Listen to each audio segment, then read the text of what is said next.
कबाड़ी वाला कबाड़ी। भैया, ओ कबाड़ी वाले भैया, रुको। क्या बात है बेटा? भैया, मेरे पास एक पुरानी प्रेस, मोबाइल और कंप्यूटर है। इन सब के आप मुझे कितने पैसे दोगे? देखो बेटा, ये सब खराब वस्तुएं हैं और ये तो कचरा है। मेरे भी किसी काम की नहीं है। मैं तो इन सब के 20 रुपए दूंगा। लेकिन मेरा मोबाइल तो ठीक है, बस रुक रुक कर चलता है। ठीक है, 100 रुपए दे दूंगा, इससे ज्यादा नहीं। ठीक है, 100 रुपए ही दे दो। अरे राजू, तुम ये क्या कर रहे हो? कुछ नहीं, खराब सामान बेच रहा हूँ। लेकिन तुम्हारा मोबाइल तो सही था, फिर उसे क्यों बेच रहे हो? हाँ, सही तो है, पर काफ़ी पुराना हो गया है, रुक रुक कर चलता है। इसलिए मैंने अभी एक नया मॉडल आया है वो लिया है। उसकी बहुत अच्छी स्पीड है और फ़ोटो भी बहुत अच्छे आते हैं। राजू और मीना, तुम क्या कर रहे हो? मैम, राजू अपना खराब सामान कबाड़ी को बेच रहा है। ये नया मोबाइल लाया है, इसलिए ये पुराना मोबाइल बेच रहा है। बच्चों, ये तो ई कचरा है, इसे इस तरह से नहीं बेचते। मैम, ये ई कचरा क्या होता है? बच्चों, आज मैं आपको ई कचरे के बारे में बताऊंगी। ध्यान से सुनना। जैसे ही बाजार में उन्नत तकनीक वाला सामान आता है, वैसे ही पुराने यंत्र बेकार पड़ जाते हैं। इन्हीं बेकार हुए इलेक्ट्रॉनिक सामानों को ई कचरा कहते हैं।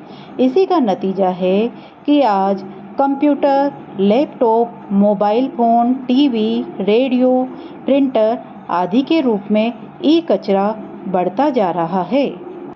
अच्छा, पर इसके बढ़ने से हमें क्या नुकसान है मैम? बच्चों, इसके बहुत सारे नुकसान हैं। एक अनुमान के अनुसार एक वर्ष में पूरे विश्व में लगभग 50 मिलियन टन ई कचरा उत्पन्न होता है। ई कचरे का निपटान उस दर से नहीं हो पा रहा है जितनी तेजी से यह पैदा हो रहा है।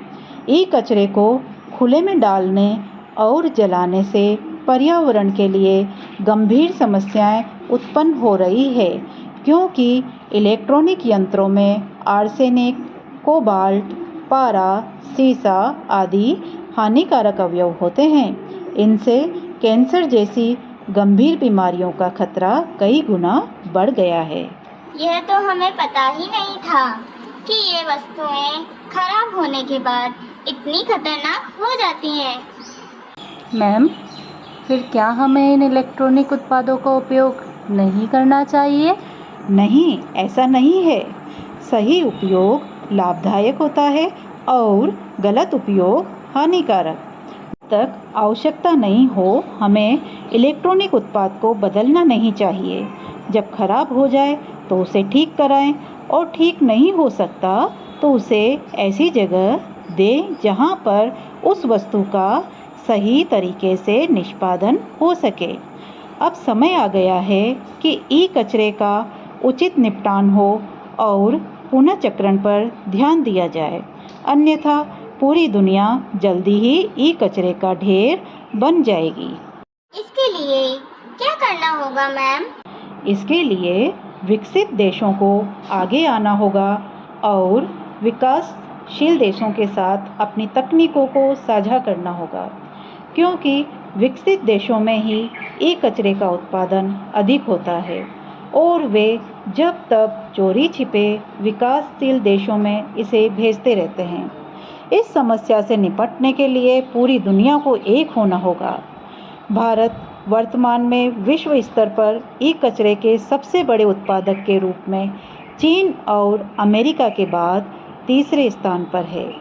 यूरोप अपने द्वारा उत्पन्न ई कचरे का लगभग 42.5% और अफ्रीका केवल 0.9% के आसपास पुनर्चक्रण करता है।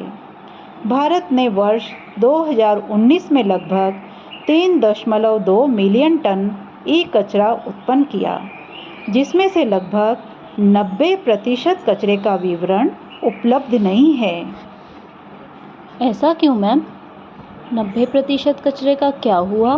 बच्चों, भारत में ई कचरे के 90% से अधिक हिस्से को अनौपचारिक क्षेत्र द्वारा संभाला जाता है, जो ई कचरे से संसाधनों को निकालने के लिए गैर वैज्ञानिक और खतरनाक तरीके अपनाता है और बाद में इसे गैर जिम्मेदार तरीके से डंप कर दिया जाता है, जिससे इन उत्पादों से निकलने वाली जहरीली गैसें वायुमंडल में मिल जाती है और खतरनाक अवयव धरती में मिलकर धरती की उर्वरा क्षमता को घटाते हैं।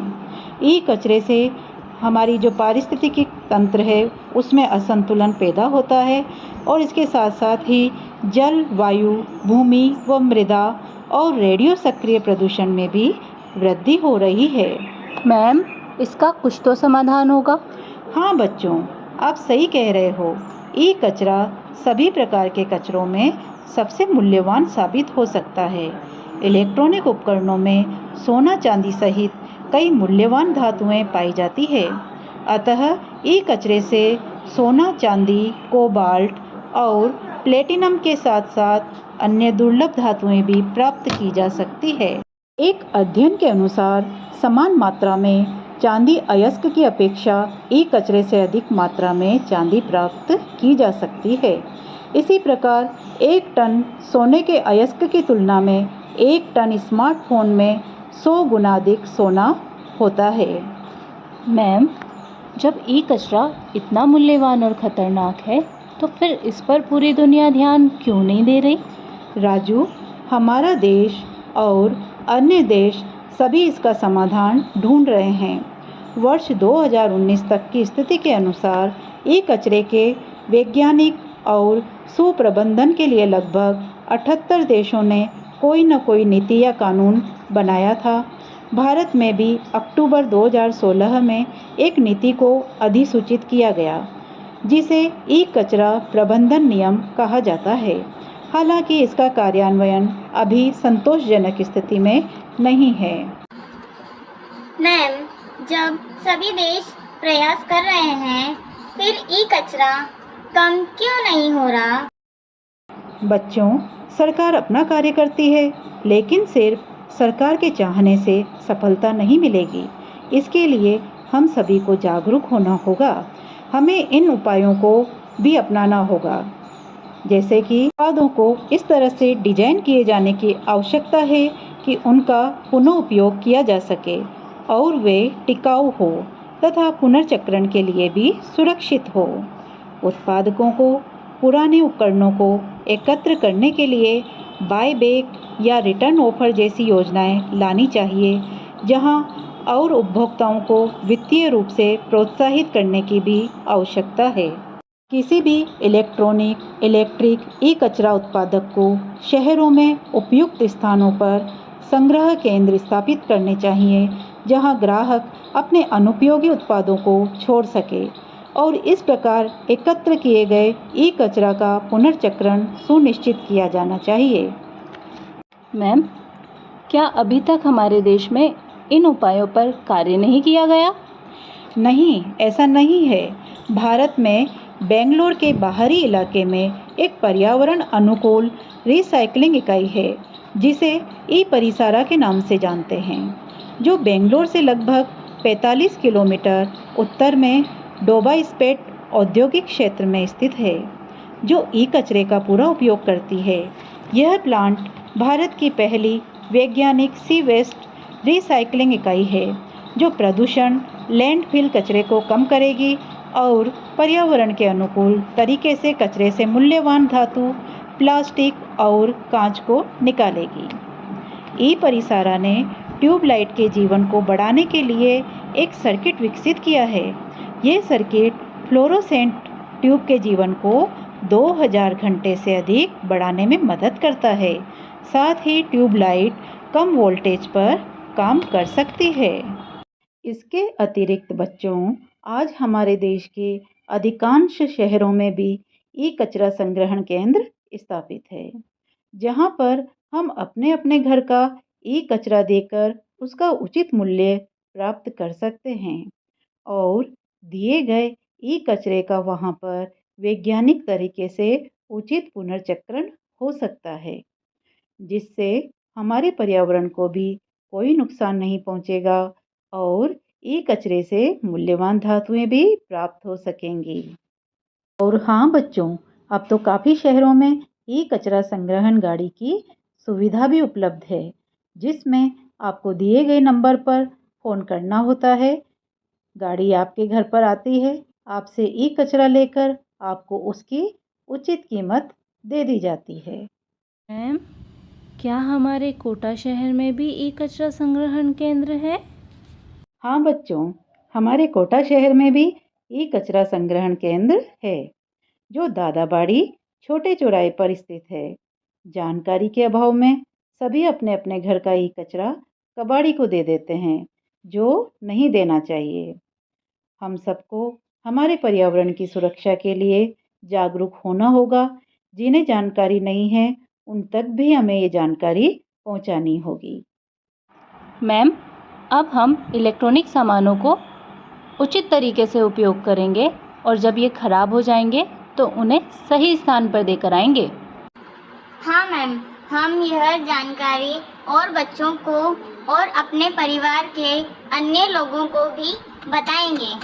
हाँ बच्चों, ये बहुत ज़रूरी है। बच्चों, प्रत्येक वर्ष 14 अक्टूबर को अंतर्राष्ट्रीय ई कचरा दिवस मनाया जाता है। थैंक यू बच्चों।